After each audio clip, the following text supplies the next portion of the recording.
Louvado seja o nome do Senhor, a paz do Senhor Jesus para todo o povo de Deus. Dando início a mais um vídeo para a glória de Deus, edificando a tua fé, meu irmão.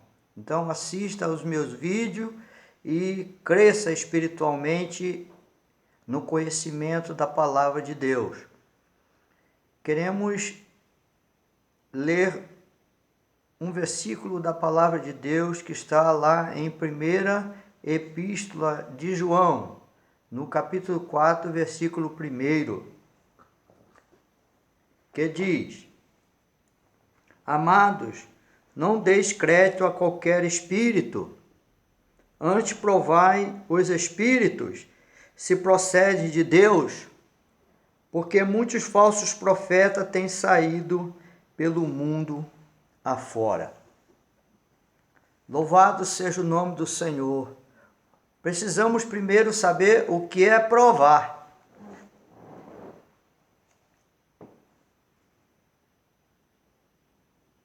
Se você tem um copo com água, você só vai saber se aquela água está sem açúcar bebendo. Ela pode estar com açúcar ou pode estar com sal. Mas você tem que provar da água para ver se ela está insípida, ou com sal, ou com açúcar, porque aos seus olhos você não consegue dizer se a água está salgada ou se está doce. Como provar um profeta que você vê ele fazer tanta coisa, não é? E você pode estar sendo enganado. Vamos lembrar da história do Jim Jones. Muita gente conhece essa história, né? Porque aconteceu uma coisa muito horrível na vida deste homem, que levou muitos à morte, não é?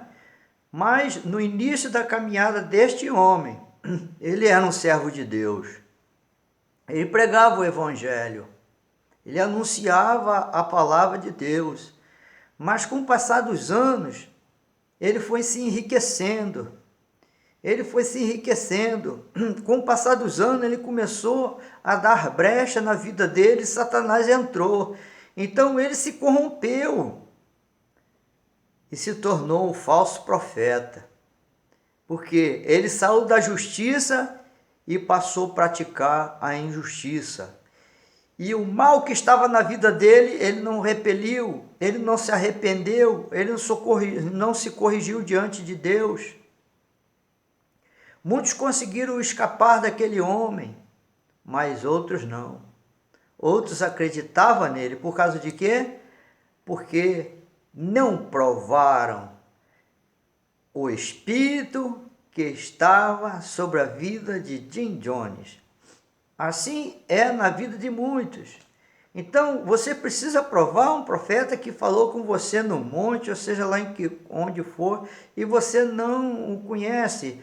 Uma maneira simples de provar é falando com Deus. Senhor, este homem ou esta mulher que o Senhor foi usado para falar isso e isso para mim, veio de ti ou não veio? Eu quero uma prova. Se veio de ti, outra pessoa vai falar comigo a mesma coisa. E Deus, como não é Deus de confusão, ele vai confirmar a palavra que saiu da boca dele. É uma maneira fácil, né? Mas não. As pessoas preferem logo criticar, preferem logo condenar, preferem logo dar o seu julgamento. Mas vai ficar difícil para você. Competo itinere invisibilia. Você sabe o que é isso? Competo itinere invisibilia. Você sabe o que é isso? Vou dizer para você o que é isso. Descobrindo o invisível. Quem é que pode descobrir o invisível para você? Só dois podem descobrir: Deus e Satanás. Satanás tem os seus profetas, né? Tem os seus médiums, tem os seus videntes. Assim como Deus tem os seus videntes, Satanás também tem os videntes dele.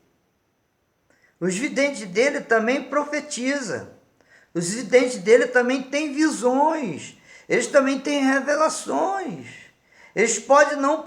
Você acha que ele prevê o futuro. Não, olha lá, aquele camarada lá, que é médium, que fala na televisão, ele disse que ia acontecer isso, isso e isso. Sabe por que aconteceu? Porque o diabo que falou para ele que ia acontecer, fez acontecer. Então você diz que prevê o futuro, né? Eu vou te contar uma coisa. Uma certa vez, eu ia numa reunião de oração, e quando eu ia numa reunião de oração na casa daquela senhora, daquela irmã, o filho dela contava um monte de visão. Mas o filho dela não dava exemplo de que é um servo de Deus. E aí, um irmão foi lá na casa dessa irmã de novo e fez uma oração, e esse rapaz, esse jovem, teve um monte de visão. Aí eu falei para o irmão: ó irmão, vamos fazer o seguinte, nós vamos fazer um jejum, nós vamos amarrar esse demônio e vamos lá orar. Irmão, nós fizemos um jejum, amarramos aquele demônio e fomos lá fazer a oração na casa daquela irmã. Ela falou: vem meu filho, vem cá para você se ligar aí e ver o que Deus vai mostrar. E aí, o que aconteceu? Ele não viu nada, porque o que ele estava vendo era da parte de Satanás. A mãe dele perguntou: e aí, meu filho, como é que foi? Eu não vi nada não, mãe. Tá vendo? Tá vendo o que aconteceu? Eu fiz prova de Deus, nós provamos. Nós vimos que aquilo estava errado, tinha alguma coisa errada.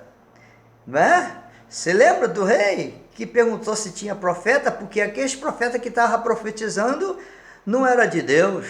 Porque ele não estava sentindo que ele era de Deus, mas não tem outro profeta. Não, aí o rei falou assim: não, aquele profeta lá que tem agora, outro lá, eu não gosto dele, não. Eu aborreço ele.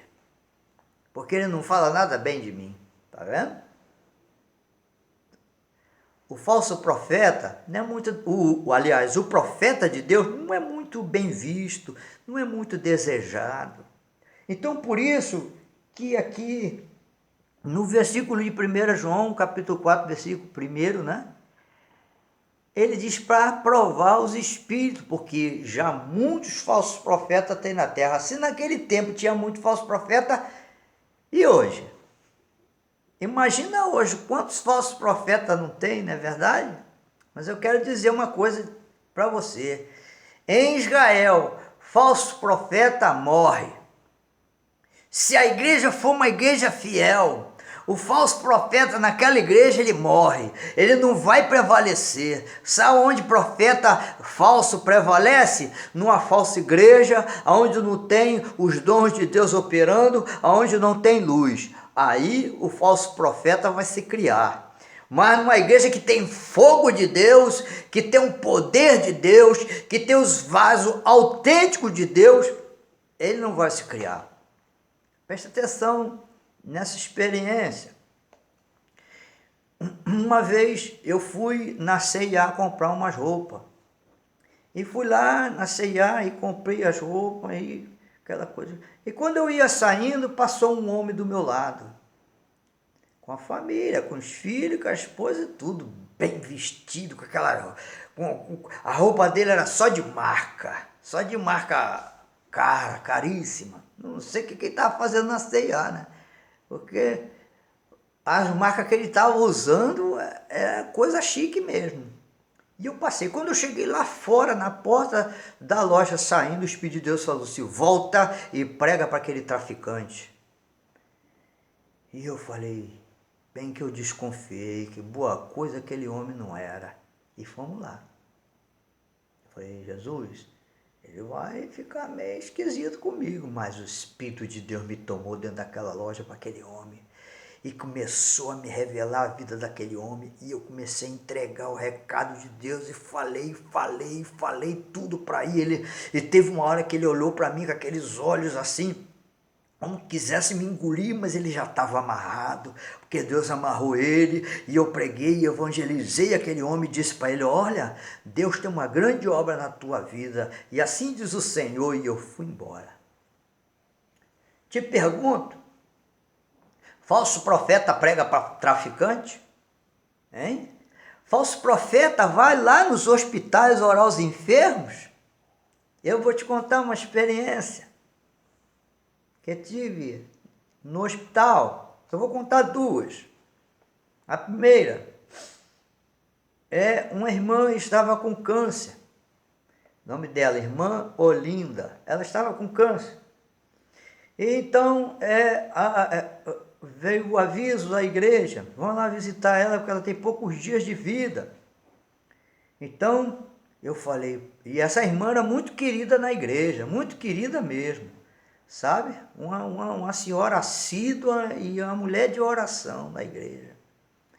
E eu fui lá visitar ela. Quando eu cheguei lá para visitar ela, o Espírito de Deus me tomou e eu comecei a orar pelaquela mulher. E o interessante é que a placa estava dizendo silêncio. Eu olhei para aquela placa, está dentro do hospital.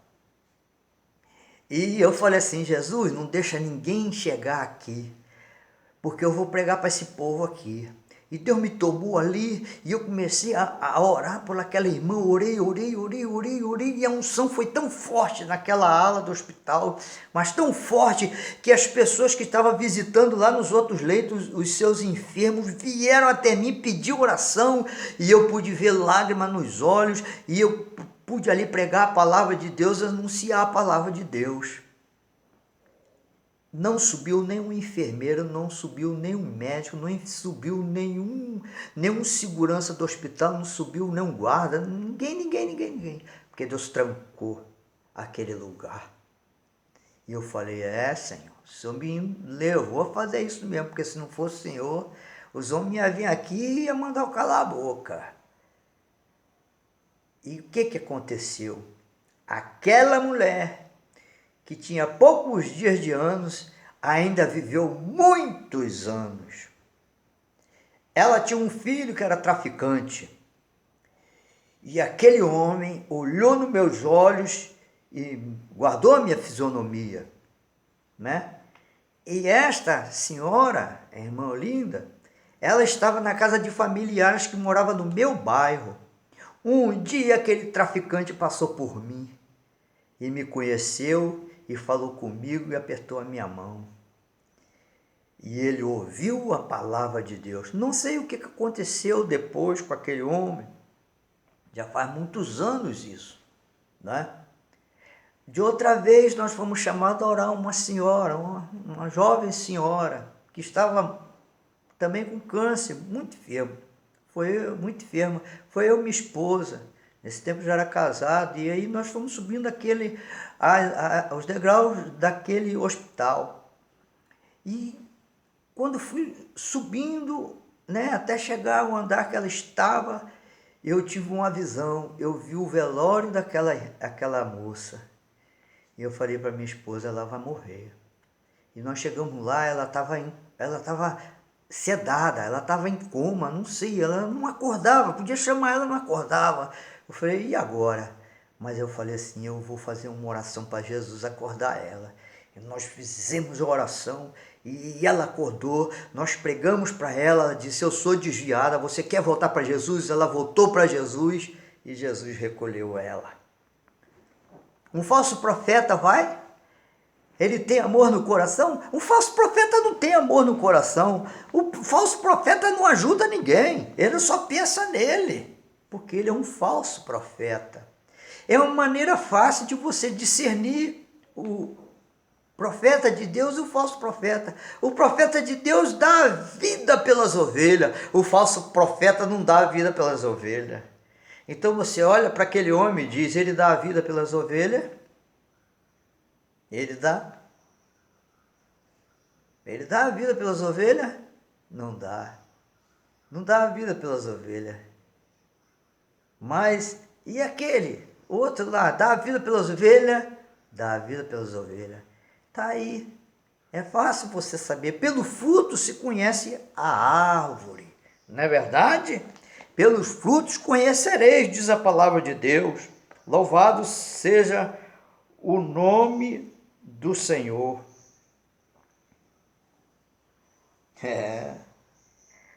Uma certa vez Deus me levou no monte. Isso tem pouco tempo, foi ano passado. Então, nós subimos.